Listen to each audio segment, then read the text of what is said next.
Hey folks, some quick housekeeping here, and I think this will be the norm for our episodes recorded pre-coronavirus. Two things. First, we got some encouraging feedback about our emergency COVID-19 episode last week. Thank you to all of you who listened.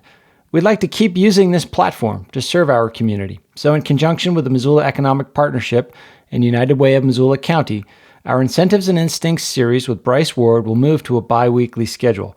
We'll be breaking down developments and offering insights on how to make sense of what's happening in the world around you. We'll also be discussing ways you can give and get help.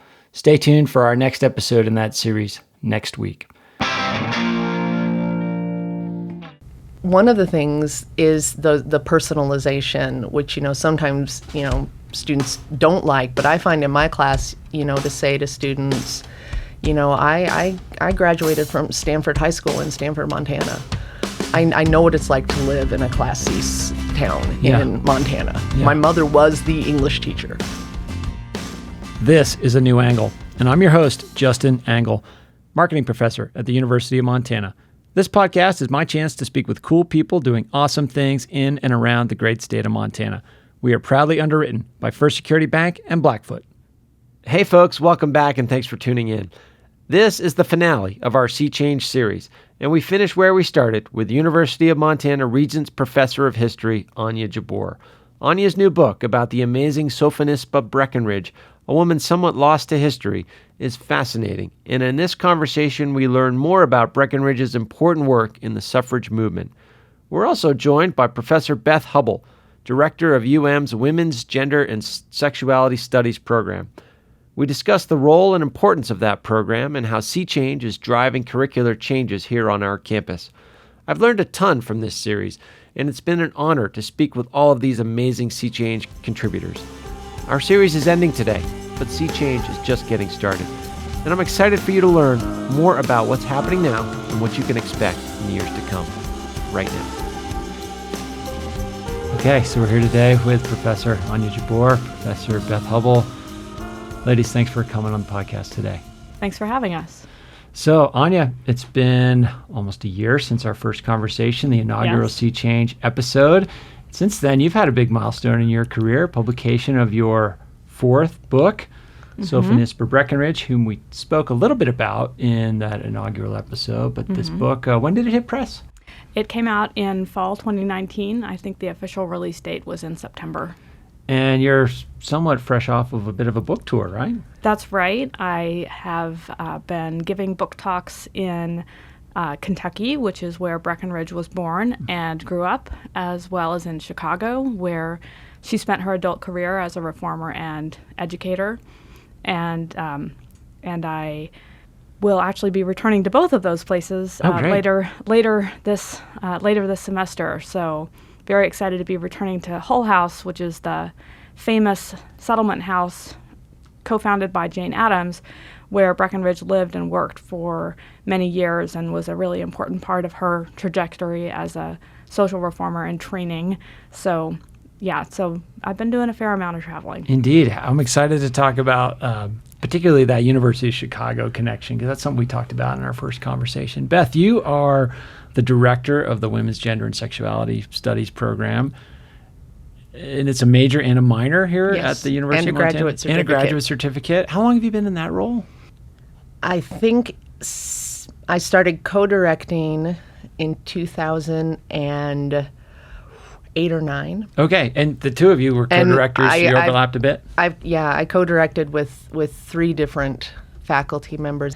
When we got our major and we last changed our name is when I became the sole director, so 2014. Super. Okay, so we're here to sort of bring this Sea Change series to a close, and we're kind of going to do that right where we started. So we've been building up, not only in this series, but kind of on campus with some of the Sea Change programming toward the centennial of the ratification of the 19th Amendment. Anya, as we approach that centennial, kind of put us in a little bit of historical context and perspective. What sorts of things are you thinking about right now? Sure. Well, both I would say at the national level and here on campus, really big focus, a notable focus of the commemorations of the centennial of the 19th Amendment has been paying attention to not only the victory that many women won the right to vote with that amendment in 1920, but also paying attention to its limitations, to the groups of women who were left out, particularly African American women and immigrant women, as well as Native American women. And so a lot of the focus of the various commemorations of the amendment have really been calling attention to that exclusion or limitation, as well as calling attention to the fact that the 19th Amendment was not the end of the road, not only for those groups who were excluded from the new rights that it conferred, but really for all American women, that the achievement of voting rights, important as it is only one piece of achieving full and equal citizenship. So the various events that we have planned here on campus, which Beth has been organizing, are really kind of taking that broader picture, of that longer view, looking at the 19th Amendment as one moment in this bigger struggle for full and equal citizenship for everyone. So Beth, tell us about some of the events that we're looking at. Well, when we first started talking about it, the first thing people think of in the circles that we tend to run in is that we are very famous nationally because of Jeanette Rankin, who was elected to Congress before the 19th Amendment, because Montana had had the right to vote since 1914. And so people thinking, well, we're just going to have everything focused on Rankin, and we're absolutely going to talk about Rankin, who opened debate on the 19th Amendment on the House floor in Washington, D.C. as the first woman in Congress. But then my idea was that's going to bring in an audience, and then we need to be looking at exactly what Anya already said. And our very first event, and this is done somewhat intentionally, is that we're going to show a film at the end of February called For the Rights of All, Ending Jim Crow in Alaska, because when Alaska became a state, well after the 19th Amendment, their constitution explicitly took the vote from Native Alaskans. Really? Yes, they were not enfranchised in the Constitution, and then they had to fight for that. Wow. And so that was explicitly excluded. Like, they were not what's given... What's the process of that? Like just explicit racism? Exactly. Just who counts as a citizen. And so that's, so wanting to look at that moment in history, but then also today, that there are voting rights in different places around the country that are under threat. In North Dakota, in the last year or so, they are requiring people to have physical addresses and not P.O. boxes, and that disproportionately affected people who live on reservations. And so those kind of things of saying, okay, we have this huge event with this one of the most famous women from that time period. Let's get people in and talk about the groups that are still fighting for some of these rights today. Absolutely. Yeah, when you look at history, and this is a question for both of you, I mean, is there any sort of overarching view of progress? Like, is progress can't be assumed to be a constant? I mean, or maybe you're both chuckling at me, probably because of my naivete with this question, but like you hear the classic, like, the arc of history bends towards justice quote, but that's more of a belief than a truth, right? One of the things that because sometimes in the classes that we teach, students can come away with a feeling of just helplessness and despair. Yeah. Things were terrible 100 years ago, and they're terrible today. And so trying to point out the things that actually have changed. And I can think of two moments or two examples with that, is that I look at my students today and think about when I first taught college students, which would have been in the mid-90s, and how much more freedom of gender expression there is today than there was 25 years ago. And I look at that and go, yes, things are changing. And I tell them that. I say, you all are much more comfortable expressing a wider range of gender and sexuality than we were at UM in the 1990s. And I am an alum of the University of Montana. And then the other one is, this is really profound, and you may not even know this, but when we were right at the beginning of the investigations by the Department of Justice at Jackson Katz, who's a very famous anti-violence activist nationally, he came to campus and he talked about showing how things have changed, that when I first went to college, we were just starting to talk about date rape as a thing, even though we know throughout time people tend to know. He also called out Anya as being an amazing scholar during that talk. It was very, it was cool. But then to think today, that is an accepted idea today. It's not something we're fighting anymore. So within violence prevention, to understand so those kind of two things of seeing that within my lifetime, seeing a much more nuanced understanding of gender-based violence, a much more nuanced expression of gender and sexuality. And then also I have a child, and seeing his generation of middle schoolers that is just expanding to them. And so I see progress, and I think a lot of the negatives are backlash against that progress. So Sure. So Anya, how does that sit with sort of a more historical view? Progress isn't a given, yet Beth's making the case that progress is occurring. Right. Well, I think both of those things are true. Sure. Beth and I have been teaching for roughly the same number of years. I came to UM as an assistant professor in 1995, and absolutely agree with her observations about that. I was actually in Washington, D.C. doing research for my biography of Breckenridge when the Supreme Court made the decision legalizing same-sex marriage, which is another one of those kind of landmark events that one can point to as evidence of progress, even though there is also plenty of evidence of regression, as in the disfranchisement of many Native voters in North Dakota that Beth was talking about earlier. So one of the things that is really important in my new book is this theme of what Breckenridge herself called passionate patience. Okay. So Breckenridge worked on a wide variety of fronts to promote social justice. She attempted to promote legislation that provided maximum hours and minimum wages, first for women workers and ultimately for all working Americans.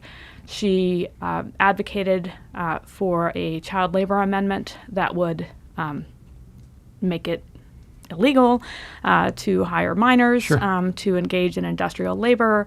She advocated women's suffrage. She advocated for social welfare programs. She was an anti-lynching activist as well. She also advocated for a national health care program. So, and she saw some progress, but it was very difficult process to achieve that progress. And often the progress was partial, right? And then it constantly had to be defended. And sometimes the progress would be rolled back.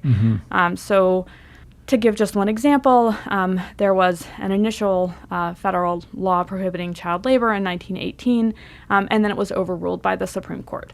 And then child labor legislation was not enacted until 1938 with the Fair Labor Standards Act. So, and then other things that she worked for were never achieved in her lifetime, and in fact still have not been achieved, like having a completed federal law to make it a federal crime to target people of color for violence based on their race. Sure. So one of the things that really stands out to me in Breckenridge's career is that she had lots of failures, she had lots of setbacks, she had lots of progress, but the progress was partial, or the thing that she achieved was rolled back, like the first federal health care program in the 1920s was a program just for poor mothers and their children in rural areas, but it was rolled back in after less than 10 years of existence. And so she had to keep coming back to it and coming back to Right, it and coming right. back to it. Persistence. Yes. And so, so that she had to be very patient. She had to accept partial victories. She had to be persistent in the face of obstacles and setbacks. And as she said, what that required was passionate patience. So that at the same time, you had to be patient and recognize that change took time. But you also had to be passionate about it, and that passion would keep you going even through the really hard times. Absolutely. You wonder if like that kind of perspective could survive in a media environment like we have now. Right. That's maybe a question for another day. But as you're laying that out there, Anya, it occurs to me, like, one of the things that stands out in the front matter of your book is that Breckenridge was, in many ways, an unfamiliar character, kind of lost to history in many ways. Yes. How did she end up on your radar screen, and why did she become an interest? I mean, you've dedicated a significant amount of your professional attention to her history and articulating it. Why?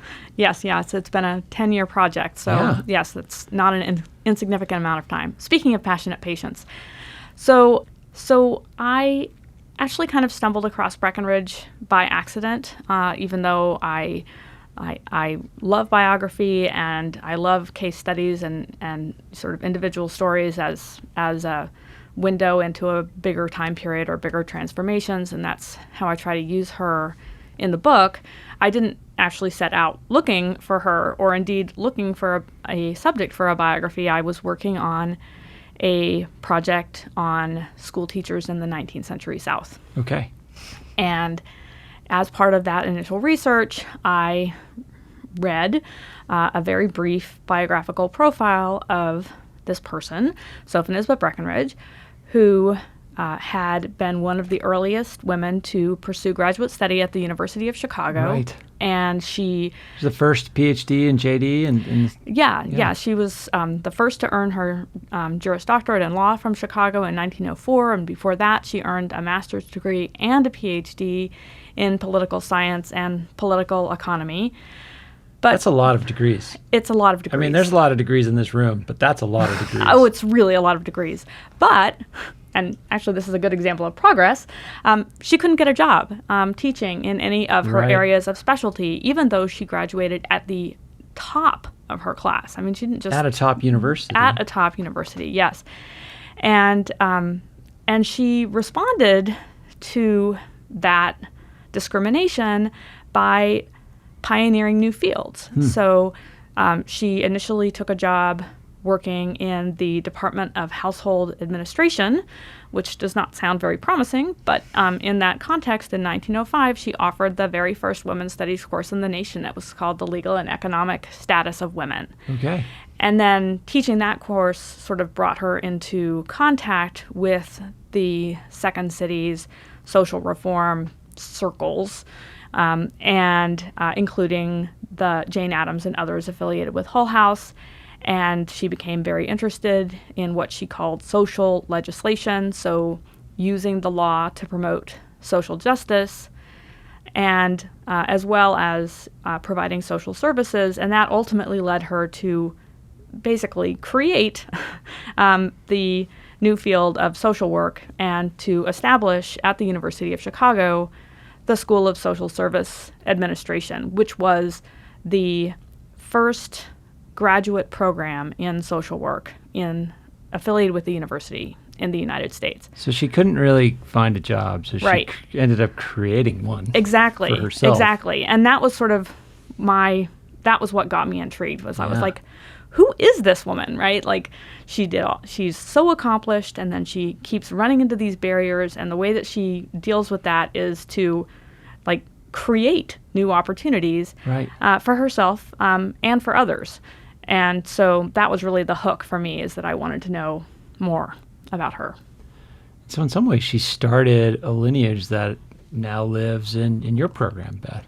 Well, absolutely. And as you were talking, I was thinking, I mean, that's in some ways where hasn't progress been made, is thinking on some level still back in the early days of women's studies of how do we continue to bring these little known women and other marginalized people from history to a broader audience, because it's like we have token women Yeah. throughout history, and we just keep teaching. Well, most students have heard of Susan B. Anthony. Most students Right, have right. heard of Elizabeth Cady Stanton. Yeah, it's the same short list from grade school. Exactly. Yeah. And a shocking number, even from Montana, have not heard of Jeanette Rankin, or they know they've heard of her and they're not sure why.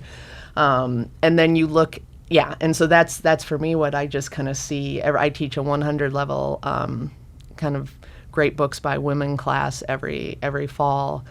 And, there are only one or two authors in the entire class that most of the students have heard of. I mean, And is that kind of the genesis of women's studies as Absolutely. a field, is to sort of Absolutely. document and elevate women in history? I mean, absolutely. I mean, I even think about, as we discussed before, you started recording, that I'm a French medievalist by training. And Medieval masculinity, right? Well, that's my dissertation, was on representations of masculinity, Interesting. and I've since put a lot of focus on the very few women authors we know of from the Middle Ages, and the first professional woman author in Europe was a woman named Christine de Pizan, and she died around the year 1429, and she was only rediscovered. Really, I mean, her books were there, but no one was writing about her, no one was talking about her until, and actually a French professor from here, retired, did her dissertation on Christine de Pizan in the 1970s as part of the first women's studies movement. And so here's a 15th century woman author, first professional woman author paid to write. And no one had written almost anything about her since she died. 500 years. Yeah, and until Maureen Kurnow did her dissertation at Vanderbilt in the 70s on her. Yeah. And so let's do a little bit of accelerated history there, in the sense that, it starts as this way of documenting and elevating women in history. Yeah. What are some of the ideals of the program and the curriculum now? Well, we are very much focused on intersectionality. We partner Let's with, define that Okay. first, because a lot of people hear that term. It's a bit of a hot button term for It is, some. absolutely. What does it mean? So it means to me that I can't come in here and say, well, as a woman, I think this, because I only know what it's like to be a white, straight, middle class, highly educated. So we have to think about race. We have to think about class. We have to think about the ways that those things intersect. All those identities intersect with each other to see how we see ourselves and how the world treats us. Okay. And so, women's studies, I mean, it's one of the reasons to expand the name out to gender and then to sexuality, but also to be incorporated more and more women of color, people who are non-binary, things like that, into those conversations around gender, sexuality, race, class. And so for me, that's been my focus for the last little bit there, with some of the changes going on campus. I took it upon myself to teach a Caribbean and African women authors class a year ago, which is not I took one class in grad school and read real fast. But then that inspired me teaching a medieval and early modern women's authors class this semester. And I've taught this class a bunch of times, but it's completely new now because I'm including several African women. I'm including some Native American writings from the time of discovery. So looking at how can we, now I have this place, I have this group of students. Sure. I'm not going to talk about Christine de Pizan, who they still haven't necessarily heard of, but she's another rich white woman. Let's use that time to bring in, I found this amazing Ethiopian nun from the 17th century who fought the Jesuits to keep an Ethiopian Christianity and not go with a Roman Catholic Christianity. There's a lot of stuff intersecting right there. I know, exactly. Wow. I found it, and it just blew my mind because I'd never heard of her, and I'm a medievalist. And I do, and so now my students this semester get to read the biography of this 17th century Ethiopian woman. Sign me up. Yeah, exactly. Very cool. So Yeah. as you're saying, as this concept of intersectionality, I won't say emerges because it's always been a thing, but like maybe we're sort of more conscious of it and aware of it and more explicit about it now. How does that kind of translate to the work of an historian when you're sort of interpreting historical documents that were written from probably a rich white male perspective in most cases? Yeah, that's a great question. So for historians, it's all about the documents, right? Okay. And so one of the challenges with that is that people who were not well-to-do, people who were not white, people who were not educated, of course, tended to leave less written records Right. of their lives, which makes it more challenging to investigate their experiences and their attitudes. It's not impossible, but it's definitely more challenging. The book that I wrote about Breckenridge is about a person who was white. She was middle class-ish, Sure. although she was self-supporting, and so she wasn't as financially comfortable as she might have been. She was obviously highly educated, but she did not belong to the same social categories as the people that she dedicated her life to helping. I mean, so she was very interested, for instance, in promoting the welfare of immigrants, but she herself, of course, was not an immigrant, right? And so even though people haven't heard of Breckenridge, in a way, she is another, well-to-do white woman. She wasn't straight, but in other ways, she came from a position of privilege. A New Angle is brought to you by First Security Bank and Blackfoot, two cool companies doing awesome things all over Montana. Hey, this is Ryan Tutel. And Coulter Nuanez from ESPN Missoula. And you're listening to A New Angle. However, one of the things that drew me to this project in the first place is that as a researcher who was interested in social inequality and in the sources of social inequality, she conducted a lot of studies of people who came from a different background. So she conducted these very detailed studies of immigrants and very detailed studies in the 1930s of people who showed up in what was called the renters' court, which was a special courtroom for people who faced immediate eviction because they couldn't pay their rent. Right. When you're saying studies, I mean, like economic studies? Like she's trained as an economist, right? Like what among other things, yes. Yeah. She had these sort of very detailed, she called them schedules, but they're basically questionnaires. So the questionnaires will record the people's names and ages and ethnic background or nationality, their occupation, if any.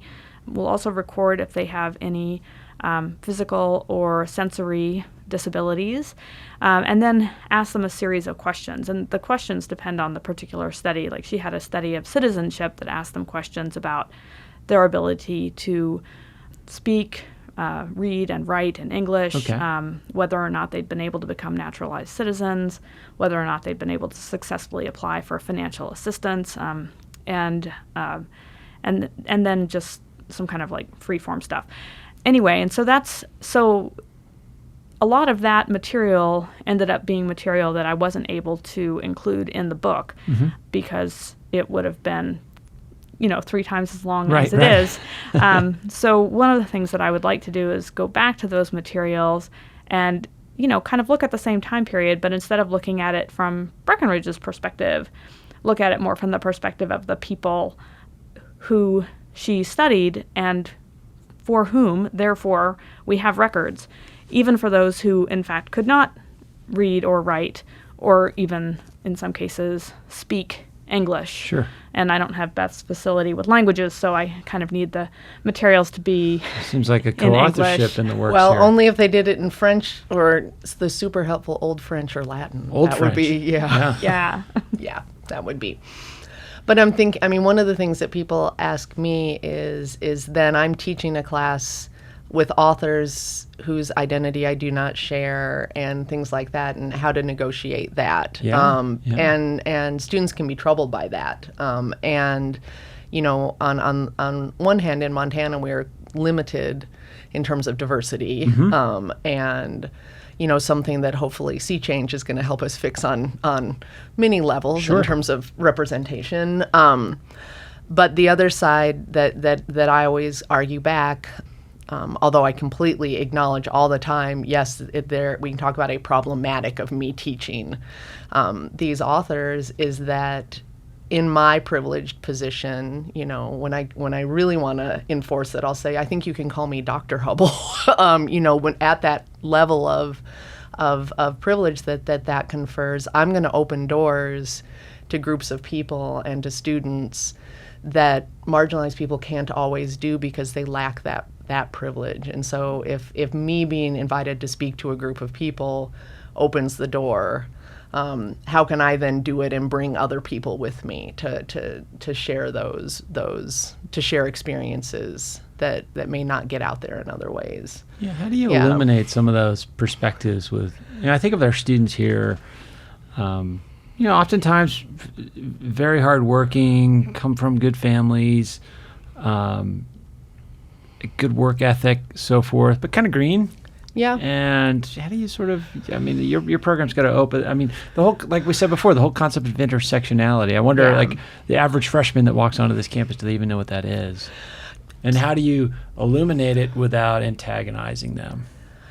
Well, I don't know if because that might be mostly antagonizing might be a strong word, but you no, get my point. No, we both know that we've made people not happy over the years, and I tend to teach people who've chosen to be in a women's gender and sexuality studies class. Right, they self-select into your discipline. Yes, and so we have that, but one of the things is the personalization, which sometimes students don't like, but I find in my class to say to students, I graduated from Stanford High School in Stanford, Montana.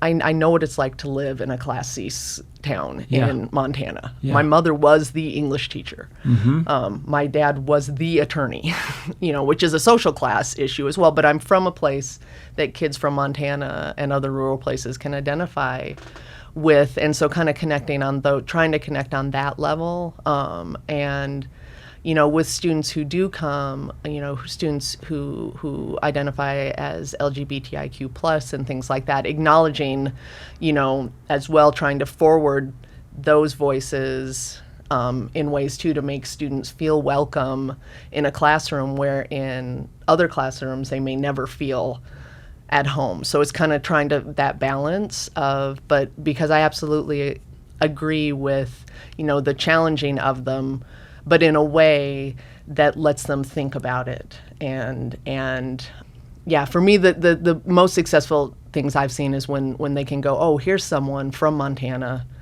and if she's teaching this, can it be as wacky as I think it is? Right, yeah, you build that kind of common connection, and use that as a way to challenge their worldview, or make them feel less comfortable, or present them with an idea that's not as comfortable to live with. Yeah. When they push back against the word feminism, which happens less now than it did when I first started teaching, but, that I must hate men. And my response is always, especially my son, which hopefully they get the joke, because obviously I don't, but... yeah, they'd be like, wow, she's serious. She's serious, she is, she really lives this stuff. But I think it is that trying to bring maybe outdated humor, around the serious issues that we do discuss in the classes. And it makes me think, Anya, about, a question I posed to you in preparation for this interview is like whether you're trying to illustrate some of these concepts that Beth is laying out there or investigate history. Do you think about things in terms of people or events or ideas, or probably some combination of the three, or maybe I'm missing out on one of the categories of thought?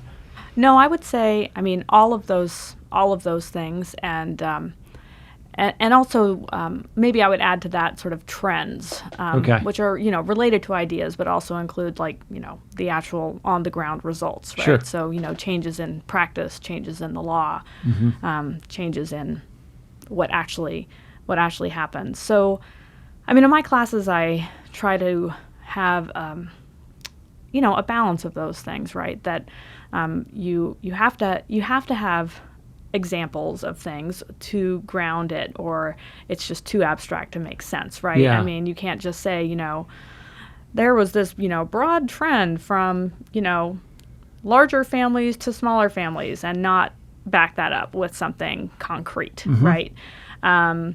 So statistics demonstrating that trend. And but at the same time, if you only talk about statistics and dates, that gets really dry and boring. And those changes are driven by ideas. In the case of decreasing family size, new ideas about how child rearing should work and what the purpose of child rearing should be, and how that sort of relates to family size. So the ideas are also really important.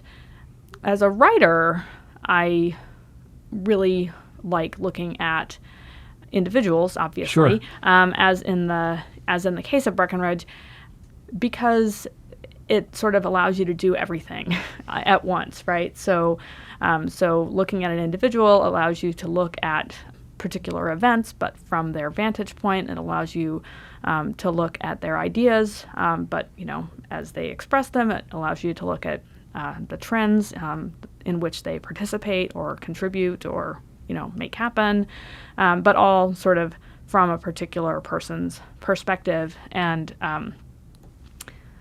so, for instance, in the Breckenridge book, it means that instead of having a separate study of women's suffrage and a separate study of immigrant welfare and a separate study of the anti-lynching movement and a separate study of the birth of the welfare state, and I could go on, but I won't, all of those things and many more are part of Breckenridge's Sure. life story. So it allows me to kind of talk across a lot of important developments from the vantage point of this one particular individual. In my women's history class, I sometimes will focus on an individual to, sort of do that same thing, not though at the sort of not for an entire semester, not like a whole book. Sure. Yeah. It makes me think too, like one of the things that occurred to me learning about Breckenridge was, she did so many things that, like, in history, what's the path to distinction? Is it to be really renowned for one thing or a small number of things? And in her case, she's spread so many issues. It's hard to say that she was an X or a Y or whatever. Yeah, absolutely. It's hard to put her in a category. It is, and I think that is actually one of the reasons that she had been largely forgotten, is that, strangely, because she was a participant and a leader in so many different movements and, activities, all of the books that are written about those particular movements and activities leave her out. Mm-hmm. Because she wasn't identified with just a one Sure. thing. I think that makes her really cool. When I first started my research, it was such a revelation, because it was like all of these things that I had been teaching about for, by that point, like 15 years. So, the rise of women's higher education and women's participation in social reform movements and women's participation in the movement for women's suffrage and the welfare state and on and on. It was like a massive checklist. And every time I, went into Breckenridge's papers, I was like, oh my gosh, she did that thing too. Right. She's Look. everywhere. She did all the things and exemplified all these trends that I'd been teaching about for, many, many years. So that was one of the things that I thought was really exciting about her. But I think it's also kind of why she got, until now, left out of history books, because she doesn't fit neatly into a single category. And as part of this, a big part of the story is the University of Chicago. Yes. And that's where so much of her work was done and her academic training. And I remember from our first conversation, we were talking about sort of the purpose of higher education, the purpose of a university. And I'm paraphrasing you, Anya, but you said something along the lines of the University of Chicago. They viewed their mission as trying to solve society's problems. Yes, absolutely. They would refer to the city of Chicago as a social laboratory, Right. in which they would sort of put their theories to work in trying to address structural causes of poverty, for example. Right? Yeah. So that was it seems their mission. It seems a little at odds with what you think of the University of Chicago now. Perhaps, although you think, at least in the sort of the business and economic space, you think of it as a more conservative institution, but they might still have that sort of social utility outlook. I'm not sure. I think it depends on the particular department. Sure. But at the time Breckenridge was there, which was kind of the time period that was the birth of the social sciences, at that point, people didn't really draw hard lines between academia and advocacy or activism. They regarded academia as providing you the tools with which to engage in activism and to advocate for folks who were less able to advocate for themselves because they lacked that privileged position. Yeah. And so I bring that up by way of kind of pivoting to what's happening here at the University of Montana and Sea Change in general. We launched Sea Change a year ago. That's not to say it's a set of new ideas. I mean, these ideas have been pursued passionately by the two of you and many others in this community and beyond. Yet we're trying to sort of make things more explicit. Mm-hmm. And what have you thought of this initiative so far? I mean, let's take stock of where we're at, kind of a year in. What do you think? Well, when I first, full honesty, and I think that Kelly Webster knows this very well, I think that a lot of us that have been doing this work for a long time on campus and in the community, we've had different, initiatives or calls to do things over the years, and a few too many of them had been unfunded, underfunded, understaffed. So there's some cynicism is and merited. So cynicism, and one of the things that I have really appreciated during the more than a year, because Kelly came to me really early on. Mm-hmm. You, Sarah Hayden, in Communication Studies, and I mean, really a lot of the people that had been directors and co-directors of WGSS over the years for input ahead of time. And she has kept us in the conversations and central to the conversations as it's moved forward. And so not saying, let's do this new thing, but let's elevate the things that are already being done, see how we can expand them, see how we can bring new people, new ideas, but always expanding. And so that to me, I felt more promise and hope from just her focus on it, the things that have been said out of a main hall about it, the funding, and I've been working with Tobin Shearer in African American Studies to develop curriculum stuff. Right. And, reaching out to the College of Business, which is how I met you for the first time, at least by computer screen. And then, I email Kelly and say, Tobin and I are thinking about this new, maybe 3 1-credit modules around this. Could this be something we tested with the cohort of students coming in with Sea Change? And her response is fast and yes. And how can we help and how can we support wanting to model some of their classes or just have their students take the classes we're already offering. And so it's that recognition of the work that a lot of people have been doing here for a long time, instead of focused outward or saying we're going to do these things and never funding them. And so this has been a positive feeling overall during this process, and a hopeful one. Yeah. Sure. Anya, do you share that hopefulness? Yeah, I do. And I would add to that because people who had long-standing roles in women's gender and sexuality studies were brought into the conversation early on, I think that has really shaped the focus of the program to sort of recognize the importance of intersectionality, right? And that it's not just about empowering women, but recognizing that different women have, different challenges to contend with depending on their other social identities, and also being aware of, the ways in which gender discrimination affects people who may not identify as women, but who are nonetheless being discriminated against on the basis of gender or on the basis of of sexual orientation. So I think that was one of the earliest meetings, I think, that we had, that we talked through those issues so that it wasn't an afterthought. Yeah. Whereas, as I think Beth kind of indicated, I mean, certainly not just at UM. I mean, this is a nationwide phenomenon that, the origins of women's studies tended to be to kind of have blinders on where diversity among women were concerned, right? And to kind of assume that white women's experiences somehow represented everyone's experiences, right? And that was, that was an oversight of the feminists who were active in the 1970s that has since been corrected. But the great thing is because Sea Change was not, it's a new initiative, but because it was learning from what had come before, the initiative was able to avoid those kind of oversights. Yeah.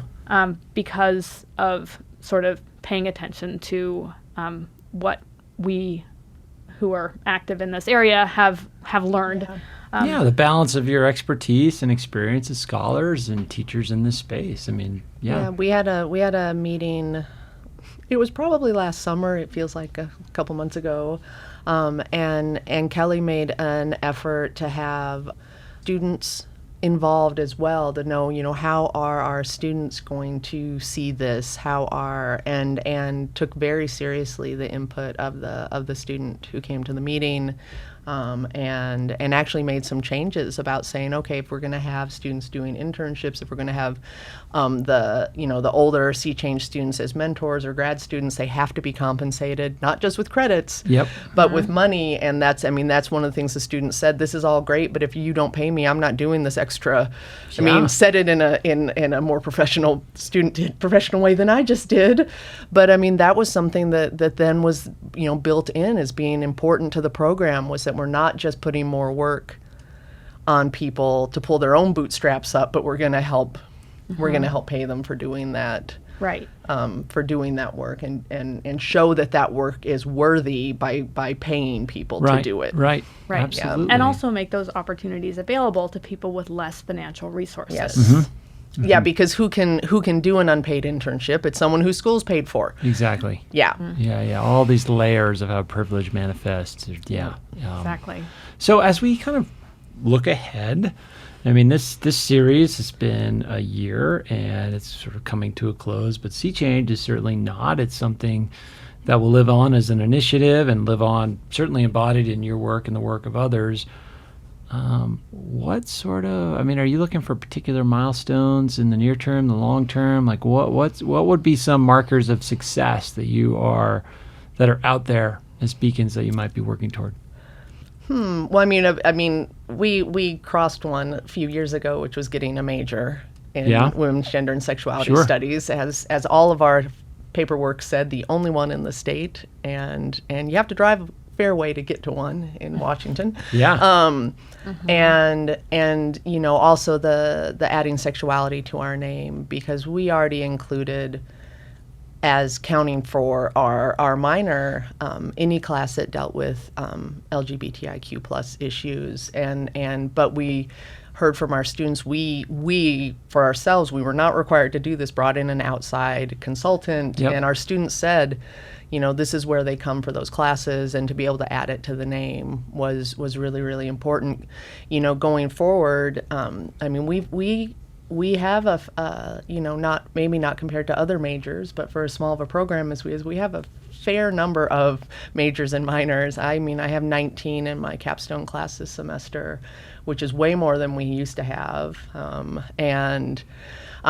For me, going forward with Sea Change is to see both if we had more students, so not just self-serving, but more students in WGSS, but also the ideas of Sea Change and the ideas that we teach in our classes to be spread even farther across campus. And with Sea Change happening, with the centennial of the 19th Amendment, and other initiatives on campus that are going on, when I've been reaching out to people like, hey, should we develop a 1-credit class on this, or, what about this, that the response has been very quick and very enthusiastic across, from the College of Business, from the Innovation Factory, from people going, yeah, and from Sea Change saying, absolutely, these are the kind of classes we want, and to be drawing people in.